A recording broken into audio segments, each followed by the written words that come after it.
Саламатсыздарбы, урматтуу окуучулар. Биз бүгүн Адабий окуу сабагынан Нооруз майрамына карата жаңы тема менен таанышабыз. Алгач силерге Нооруз жөнүндө маалымат берейин. Кана кимди досканы карасаңыз, алар ким кандай түшүнөт? Нооруз майрамы качан майрамдалган? Буга чейинки алган түшүнүктөр боюнча ким айтып берет? Кана? Айта алыңыз. 21 мартта майрамдалат. Ооба, 21 мартта жаз мезгилинде эмне кылабыз? Майрамдайбыз. Урматтуу окуучулар, бизде жаз мезгили 1 мартта башталат. Жаз мезгилинде 3 ай бар. Ушул 3 айда эң алгачкы майрамдардын бири бул Нооруз майрамы. Нооруз майрамы мына кел берекелүү Нооруз деген биздин эмне экен? Бүгүнкү сабагыбыздын темасы экен. Мына алгач карасаңар балдар боз үй мына. Боз үй турат. Биз бул боз үй кыргыз элинин эмнеси? Улуттук буюму. Анын ичинде кимдер отурат ойлойсуңар кана? Анын ичинде улуттук майрамдай турган дасторкон жана адамдар олтурушат. Мына көрдүңөрбү? Эми карагыла балдар, бизде атайыбыздын атай окуптебизде ушул Нооруз жөнүндө жакшы маалымат берилген экен. Ошол жөнүндө бир аз эмне кылалы, окуп таанышалы. Андан кийин биз бүгүн ушул Нооруз майрамына карата улуттук тамактар менен тааныштырам. Нооруз майрамына карата улуттук оюндар менен тааныштырабыз. Улуттук оюндарды эмне кылабыз? Ойнойбуз. Анда бүгүнкү сабакка эмне кылабыз? Активдүү катышабыз. Кыйырын кезип бүт жерин, кыргыз элге туш келдиң, ниетиңе жакшылык, Нооруз майрам туш келген. Кыдыр тоону, талааны, кубан тыйкан бабаны, жамгырыңдан жашарып, жадырасың жамалы деп токтосун Самудинов ушундай ыр саптарын арнаган экен да. Нооруз майрамы байыркы бабаларыбыз табиятты дайыма өлүп тирилип туруучу жандуу нерсе катары баалашкан. Чындыгында эле ошондой күз мезгилинин келиши менен жер жүзүндө жаратылыш өзүнүн мурдагыдай көркөмдүгүн жоготорун көрүп жүрөбүз. Ал эми кыш мезгилинде табият эс алат. Табияттын мындай кыймылсыз мезгили март айынын 20-сына чейин уланат. Табият кыймылга келген жаз мезгилинин келиши менен ал кайра тириле баштаган. Аны кыргыздар табиятка амал кирди, жан кирди деп аташат. Март айынын 21-ден 22-сине тартып күн акырында узарып түн кыскара баштайт. Жаратылыштын мына ушундай кыймылга кирүү мезгилин күтүшкөн ата бабаларыбыз жыл эсеби башталган улуу күндү Нооруз деп атаган. Жана жаңы жыл, жаңы күн деп белгилешкен. Бул күнү кыргыздар акча түтөтүп, үй ичин жана короо жайын аластап, алас, ар баледен талас. Эски жыл кетти, жаңы жыл келди. Жер жарылып чөп чык, желин айрылып сүт чык деп тилек кылышкан. Аны менен бирге кыргыздар бири-бирине жаңы жылды жакшы каалоолорду билдиришкен. Сый белектерин тартуулашкан. Майрамдын алдында таза жуунуп, таза кийим кийинишкен. Үй ичи, короо жайы көчө тартипке салынып тазаланган. Кир кийимдерди жуулуп, бүтөлүк иштер жана жаңы жылга калтырылбай бүткөрүлгөн. Нооруз майрамында таардышы бар адамдар кол кармашып, чын дилден бири-бирин кечиришип жарашышкан. Бардык араздашуу эски жыл менен кетсин деп тилек кылышкан. Нооруз досторконуна 7 түрдүү даам турган тамактарды коюшкан. Кыргыздар жыл ажыраш күнүнө карата чоң көжө жана сүмөлүк бычырышкан. Алар даяр болгондо айыл адамдары атайы үймө-үй кыдырып ооз тийишкен. Жана ал үйгө таза жирмен жана жакшы каалоолорду айтышкан. Демек, урматтуу окуучулар, Нооруз майрамында жөнүндөгү жакшы түшүнүк алдыңарбы? Демек, Нооруз майрамында кандай эң алат экенбиз? Майрамда экенбиз күн менен түндүн эмне алат экен? Түн кыскарып, күн узара турган учур ушул экен. Март айында дейт адамдар эмне келет дейт? Кыймылга келет экен. Бир нече нерсе кылат экенбиз? Эмгектерди жасайт. Жана ошондой эле кышкысына табият эмне үчүн эс алат дейт балдар? Анткени кышында кар, жааш, биздин табиятыбыз кыйылат. Ал эми жаз келгенде айлана чөйрөгөн келет экен, жан келет экен. Албаки гана кандай кылабыз? Эми урматтуу окуучулар, бир аз Нооруз майрамында улуттук тамактардагы сөздүдө жазылып келген улуттук тамактарды көрүп турасыңар да. Урматтуу окуучулар, кана мага айтпачы, улуттук тамактарга кайсылар кирет? Борсок. Кол көтөрөбүз. Курдак. Айбеке? Беш бармак. 5 бармак. Кана балдары? Каттама. Қалама. Каттама, қалама. Дагы? Борсок, азаматсың. Эми кана урматтуу окуушулар, мен азыр колумдагы дасторкон үстүндөгү нандар менен тамактар менен силерге таныстырайын. Мына эң алгачкы бизде кыргыздын эң улуттук тамагы, же болбосо улуттук бизде эчтен кирген кишиге сөз түтөн жалабыз. Нан, бул нан улук да, нандын түрлөрү, мына дасторкондо карагыла нандын түрлөрү, борсок, мына булочкасы, көрдүңөрбү мына? Нандын акайым нандай болгон идиштери бар экен, мына. Балдар бул борсок, мына. Борсоктун ар кандай түрлөрүн жазып келипсиңер, азаматсыңар, мына чий борсок, анан таптуу борсок деген борсоктордун түрлөрү болот. Анан өзүңөр көрүп тургандай мына чакчак, андан кийин мына каттама, каламалар, мына. Калама көрдүңөрбү? Калама дагы кыргыздын улуттук тамагына кирет, мына. Андан кийин силер өзүңөр көрүп тургандай мына 5 бармак, бул 5 бармак биздин эң сыйлуу конокторубуз келгенде сөз түзүп ушул 5 бармакты татабыз. 5 бармак кыргыз элинин эң сыйлуу тамактарынын бири 5 бармак. Андан кийин эле балдар мына бул курдак, мына. Курдакты жалаң эт менен жасайбыз, көрдүңөрбү? Курдак деп аталат, Андан соң биз мына бул жердеги көйлөнгөн талка, мына балдар, буну сүт, каймак, таттуу кошуп туруп анан талканга көйлөп туруп анан жасайт. Ошон үчүн көйлөнгөн талкан деп аталат, мына. Андан кийин сүттөн жасалат, сүттөн жасалат. Булар быштак, мына. Курут балдар, мына куруттун түрлөрүн карасаңар, мына. Куруттун түрлөрү, курутты мына жайында кургатып алабыз, Анан сүзмө, мына булар сүттөн жасалган тамактар. Эң негизгиси мына бизде келгенде сөз түтөп нан менен анан сары майды жаалабыз. Ооз тийгизебиз, мына. Сары май көрдүңөрбү? Сары май. Анан мына сөз андан кийин дагы бир биздин улуттук тамагыбыз бул көжө, көрдүңөрбү? Көжө. Көжө дагы эң даамдуу, тоюмдуу тамактардын бири, урматтуучулар. Эң негизги дагы биздин улуттук оюндарыбыз бар. Анан улуттук оюндар менен эң алгачкысы мына сүрөттө карасаңар, мында серкинжек, 6 бакан серкинжек келет. Ошо бакандардан жасалган кыз менен бала тебе турган бул оюн, эң сонун оюн да. Көрдүңөрбү мына сүрөттөр менен. Андан кийин азыр биз болсо дагы улуттук оюндар менен таанышабыз, Улуттук оюндарга кайсылар кирет, улуттук оюндарды кайсы учурда кайсы улуттук оюнду ойнойбуз, мына ошол боюнча азыр маалымат берем, Урматтуу окуучулар, Ноорuz майрамында эң негизги жасалып турган биздин улуттук тамагыбыз бул сүмөлөк, Мына ушул биздин Адабият китебибизге силерге арнаган чыгарма бар экен. Ушул сүмөлөк кайдан келген, кантип пайда болгон, мына ошондой кичинекей силерге арналган кичинекей чакан уламыш менен жагылайын, тааныштырайын, Илгери өткөн заманда жаздын алгачкы айында калкты ачарчылык каптайт, эл ичин өлүм жетим аралайт. Элдин айласы кетет, эл тентик, тамак сурап чакыраган балдардын үнү басылгайт, энелердин айлалары кетет. Мындай учурда адамдан амал качып кутулбай турар.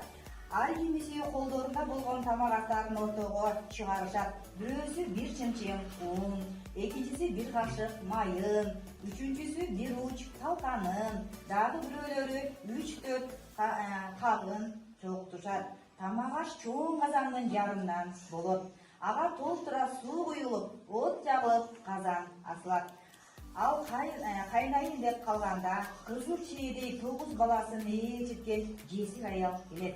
Айланайын журтум, казаныңа тас кошо турган эчтемем жок.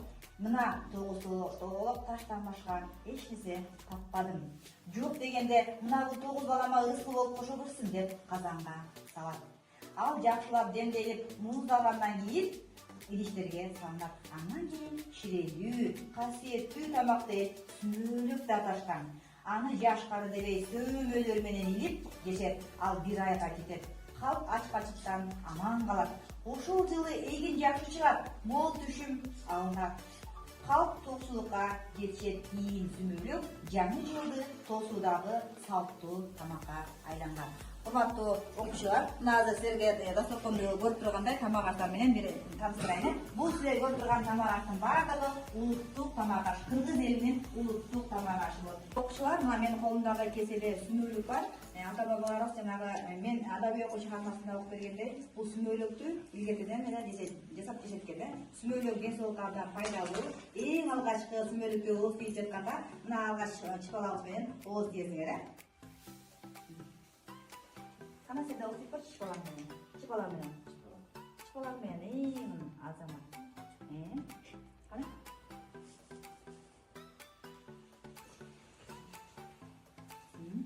Ой, азамат.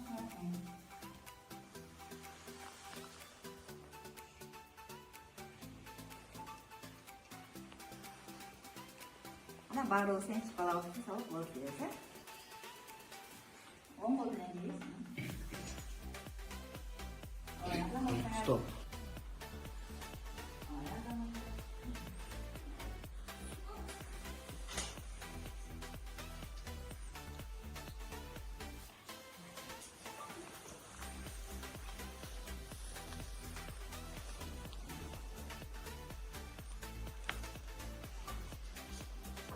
Балдар демек сүмөлөккө эмне кошулат экен? Кана билгенде айтып беребиз. Тогуз таш кошулат экен, дагы? Иә. Талкан. Суу, май, дагы? Дагы? Таш.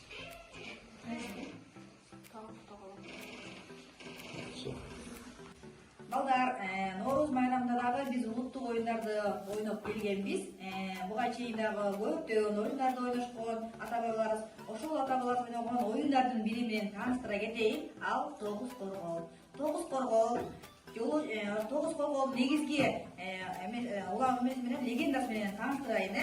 Жолоочулар төбөлөрүнөн үстүнө ар түркүн нерселерди жүктөп алып кетип бара жатып, бир жерге түнөөгө мажбур болуп конуп калышат экен. Эки чоң нар төбөнү жүгү менен ортого коюп, калгандарын тегеретте уктап калышат. Эртеси баягы кетип бара жаткан жолун андан ары улап кетишет. Коркунучтан өтүп бара жаткан башка жолоочулар жакшылап көз жүгүртүшсө деп, эки тарабы 9дан 18, ортосунда эки төө жаткан орундар жерге чөгүп кетти дейт. Түз жергеле жер чөгүп кетти. Төөдө жаткан чоңкуларга төөнүн корголдору кургак болуп калып калыптыр дейт. Окуя кабыл болгон жолоочулардын бири ойлонуп отуруп, ушул оюнду ойлоп чыккан деген пикирлер айтылып келет. Балдар, төөнүн кылын дагы коргол дешет. Ошондуктан оюндун аты 9 коргол деп аталып калган деген имиш бар, урматтуу окуучулар. Демек, бул 9 корголду кол өнөрчүлүк менен абдан жасашкан, эмгек кылышкан. Буга чейин кол өнөрчүлүк кылганга чейин жерди оюп, 9 жерлерди оюп туруп анан оюндарды ойношчу экен. Азыркыдай силер колдонгон телефондор жок. Ошондуктан адамдар, ата-бабаларыбыз көптөгөн жакшы оюндарды өздөрү ойлоп табышкан экен да. Канча бир жыл мурун ушул оюндарды пайда кылышкан. Бул деп элдик оюндарды жүзөгө ашыруу үчүн жасалган жыгачтан жасалган буюр азыркы улуттук мааниде кеңири ойнолуп жатат. Мунун кыруу, оюу, жонуу чеберчилигин устанын бөтөнчүлүгүн туюндурат. Анын деп эки тарабында кылдап оюлган бирдей 9дан 8 чуңкуру бар. Балдар карасаңар, ал эми ортосунда чоңураак жанаша эки казнасы болот. Ошондой эле анын жердеги карагайдан, арчадан, талдан жана теректен, өрүктөн, жаңгактан да жасашкан. Усталар деп аны жасоодо ара, керки, бычак гана пайдаланышкан экен. Чуңкурун казнасын чебердеп оюп, жонуп, атайын ошол үчүн дейт, ичинекей ийгизи бар дейт. Эгерде кыйык келери менен дароо чага койсо, ага каймак же сорго майын ичирип анан көлөкөдө кургатуу керек экен да, майлап туруп. Сөз түрдө 9 кумалактын көлөмү койдун корголундай 162 корголу жыгачтан бирдей тоголок болуп жасалган экен балдар. Түшүндүкпү? Мына 9 коргол оюну неке кыргыздын улуттук оюндары экен, азамат. Азыр болсо биздин заманга ылайыктап, айга заманыбызга ылайыктап мына ушул музейдеги силер көрүп турган неке, силер көрүп турган 9 корголдун тактайларын жабышкан экен. Жазат мына ушул оюнду ойношкон. Бул оюнду кыргыздар эмес, казак эли дагы ойноп келген. Бул эң байыркы оюндардын бири деп айтат экенбиз.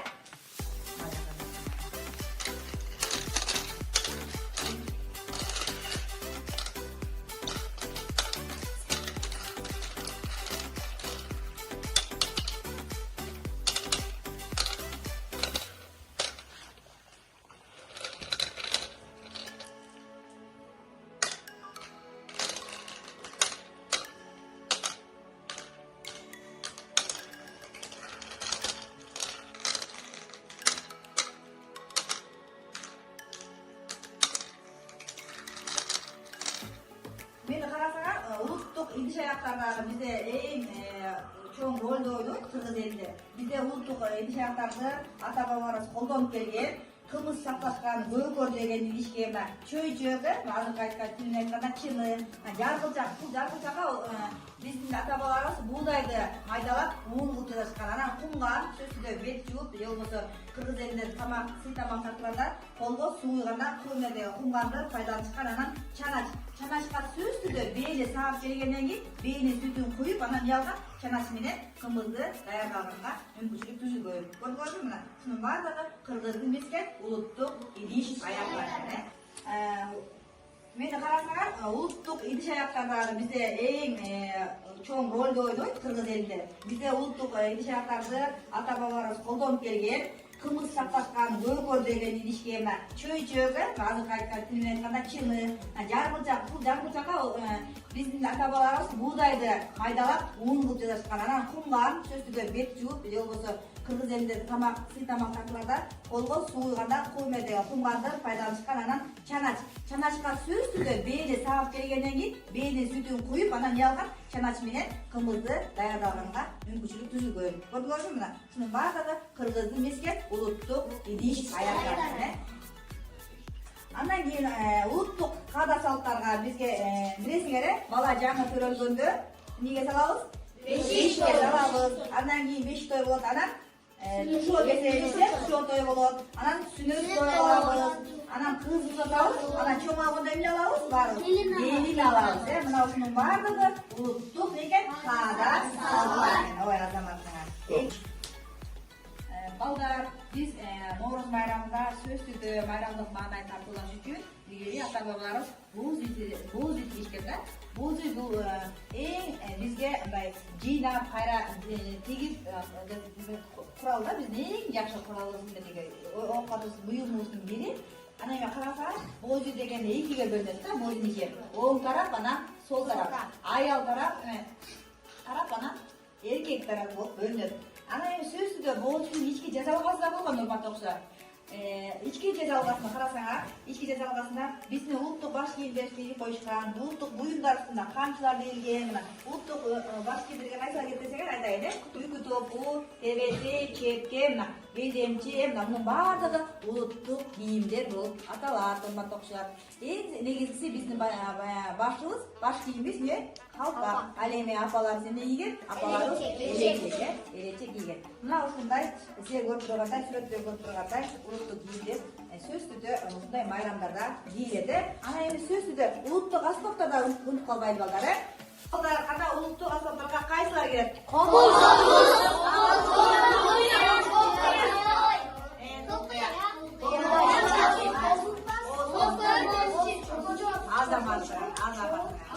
балдар, мына менин колумдагы эмне деп ойлойсуңар? Менин колумдагы камчы. Кана айтып кайтчы балдар. Камчы менен кайсыл оюнду ойноп жатканда колдонот? Көкбөрү азаматсың. Кыз кулмай да. Улак тартышта,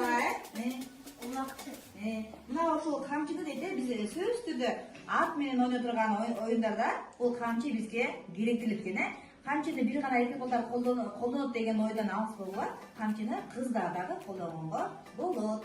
Баардык оюндарда ат менен ойной турган оюндарда мыяга камчыны чабабыз, мына атайын мындай болгон камчыларды жазат. Бизде Ноорuz майрамында, негизи эле улуттук майрамдарда бизде 5 таш оюну ойнотулат экен. Негизи 5 таш, топ таш деген оюндарды ойносок болот экен. Бул 5 таш, топ таш оюну кыргыз элинин байыркы оюндарынын бири экен да. Азыркыдай бизде мультфильм же болбосо азыркыдай планшет, телефон кармагандай оюндарды ойногондой оюндар жок болчу. Ошондуктан илгери ата бабалар ушул оюндарды ойлоп тапкан экен да. Бул оюн түз жерде, үйдө же болбосо кийиздин үстүндө ойнолот экен. Анан бул оюнга балдар 5 жаштан баштап 17 жашка чейин ойнолот экен. Эки гана адам ойногонго болот экен.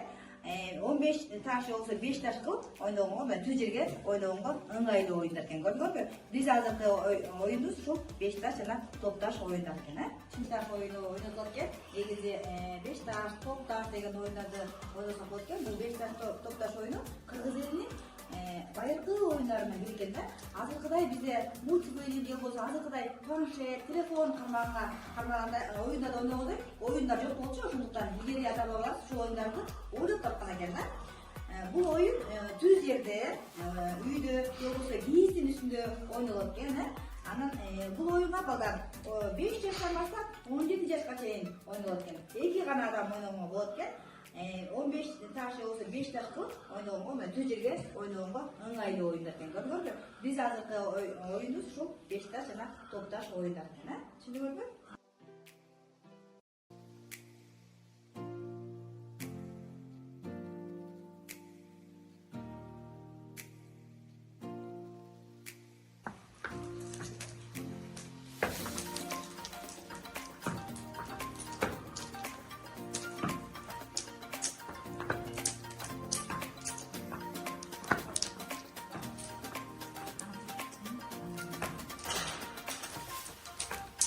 Биздин ата-энелерибиз буга чейин кыздардын чачын багып, өстүрүп, аздектеп келген. Кыздардын чачын майдалап өрүп келген.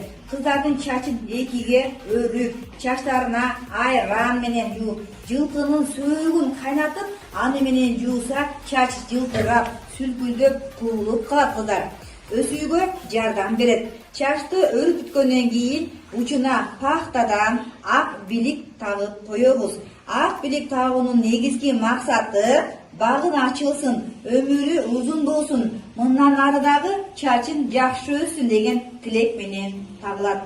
Чач өрүүдө тилек максаттарды айтып, чачты өстүрүүнүн, аны багуунун кыздарыбызга сөзсүз түрдө үйрөтүп келишкен. Кана кыздар ким айтат чач өрүү боюнча дагы? Кана Айбике айтып койчу, чач өрүү боюнча кандай маалыматтарды билесиңер?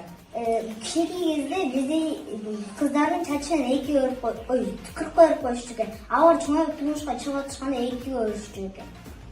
Анан алардын деле чачын айран менен жууп, жылкынын этин кайнатып жөөткөндөн кийин чачы жылтырап калат экен да.